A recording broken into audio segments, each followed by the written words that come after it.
اور پیارے بھائیو، مشکاۃ شریف کی اور احادیث مبارکہ میں حضور نے حضرت علی کرم اللہ وجہ الکریم کے فضائل بیان کرتے ہوئے فرمایا النظر الی وجہ علی عبادت، اور کیوں نہ ہو، حضور نے فرمایا کہ علی کا چہرہ دیکھنا بھی عبادت ہے۔ اور پھر ایک اور جگہ فرمایا کہ وَذِكْرُ عَلِيٍّ عبادت، کہ علی کا ذکر کرنا بھی عبادت ہے۔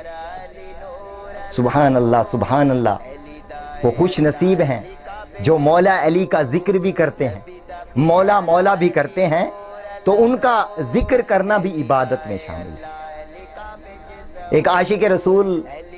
عاشق اہل بیت سے میری ملاقات ہوئی، تو وہ مولا علی کا اتنا دیوانہ تھا، وہ کہتا تھا کہ میں صبح جب فجر کی نماز پڑھ لیتا ہوں تو ایک تسبیح مولا علی کی پڑھتا ہوں۔ اپنی اپنی محبت اور عقیدت کی بات ہے، اور کرنا بھی چاہیے، اہل بیت سے محبت کرنی چاہیے، حضور کے قریب والوں سے محبت رکھنی چاہیے کہ قرآن کا حکم ہے۔ اور مودت کا لفظ آیا، مودت تو پھر مودت ہے نا، اس کی بھی کافی قسمیں ہیں محبت کی، اس میں انس شامل ہے، اس میں پیار ہے، اور پھر محبت ہے، پھر مودت کا لفظ آتا ہے، یعنی کہ ایک درجے ہیں، محبت کے بھی درجے ہیں۔ اب کسی خوبصورت بندے کو دیکھا تو اس کو دیکھا اچھا لگا، تو اس کیفیت کو انس کہیں گے، اور بعض اوقات اگر وہ انس زیادہ بڑھ جائے تو اس کو پیار کا نام دیں گے، اور پھر اگر وہ پیار اور زیادہ بڑھ جائے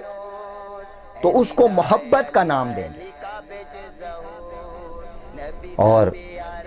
محبت سے بڑھ کر مودت ہے۔ دوسرے معنوں میں یوں لیجئے کہ عشق، یعنی کہ محبت کی تپش کو عشق کہا جاتا ہے۔ پہلا عشق خدا نے کیتا، نبی مشوق بنایا، دوجا عشق علی نے کیتا، شیر خدا کہایا، تیجا حسن حسین تو صدقے واہ واہ رتبہ پایا، عشق زندگی عشق بندگی مرشد نے سمجھایا۔